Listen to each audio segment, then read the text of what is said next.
Meanwhile, the government is setting aside 132 billion pesos in the proposed 2016 national budget for climate change adaptation and disaster risk reduction. The expenditure program is expected to be finally passed and signed into law by middle of December. This report by Freddie Abando. The proposed 2016 national budget of 3.002 trillion pesos is expected to be signed by the President by December 14. After the Senate approved the budget last week, this week the Bicameral Conference Committee, composed of panels from the House and Senate, will convene to resolve their versions of the General Appropriations Act. The only item to be resolved is the approval of the 2015 Salary Standardization Act. The pay hike measure to benefit 1.5 million government personnel will cost 226 billion pesos to be implemented in 4 years. It has been approved on second reading in the House. Approval on third reading is expected this week. To be resolved in the Bicameral Conference Committee for the Salary Standardization Act is the amount to be allocated for 2016. 50.6 billion pesos was the original cost. It's 7 billion pesos less, and it will cost 57 billion pesos.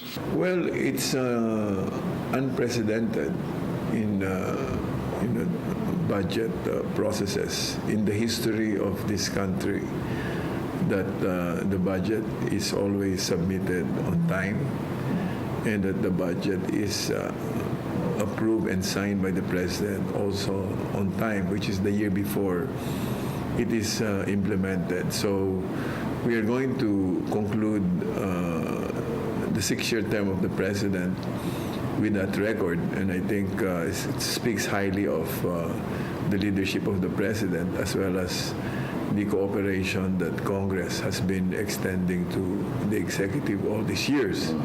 And I think that's really one of the pillars of the sustained growth that we are seeing. On the average, 6% better than the average these past many years.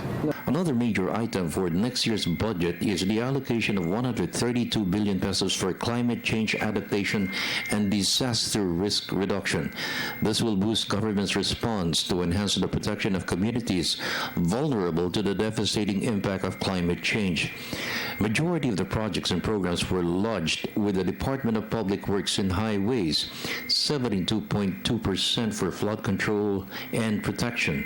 This will cover 17 major river basins and principal rivers and watersheds all over the country, which will amount to 59.8 billion pesos. The National Greening Program under implementation in 1.5 million hectares all over the country. The construction of climate-resistant farm-to-market roads and school buildings. A lot of these now are really preventive programs to mitigate the impact of climate change.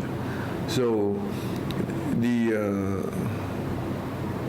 immediate benefit from this is to bring down casualties and the cost of damage leading to rehab and reconstruction that normally accompanies a calamity like Yolanda, and we have been acknowledged for that, and that is why we have been elected to lead the original 20 but now 43 most vulnerable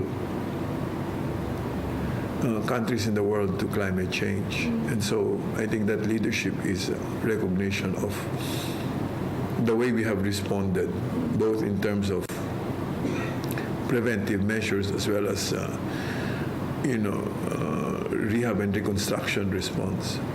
Abando stressed the devastating impact of Super Typhoon Yolanda in the Visayan region has been a big boost for the government's program to enhance its readiness to respond to the threat of climate change.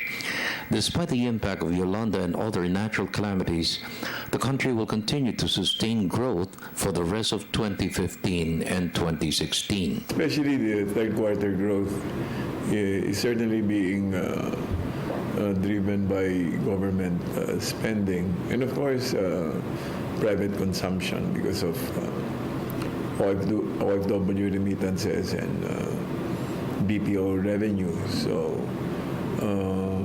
it's a very creditable performance, considering that the global environment is really hostile and uncertain, and everybody really is reeling from all of this. So we remain the brightest spot in Southeast Asia insofar as investments are concerned. For the People's Television Network, this is Freddie Abando reporting.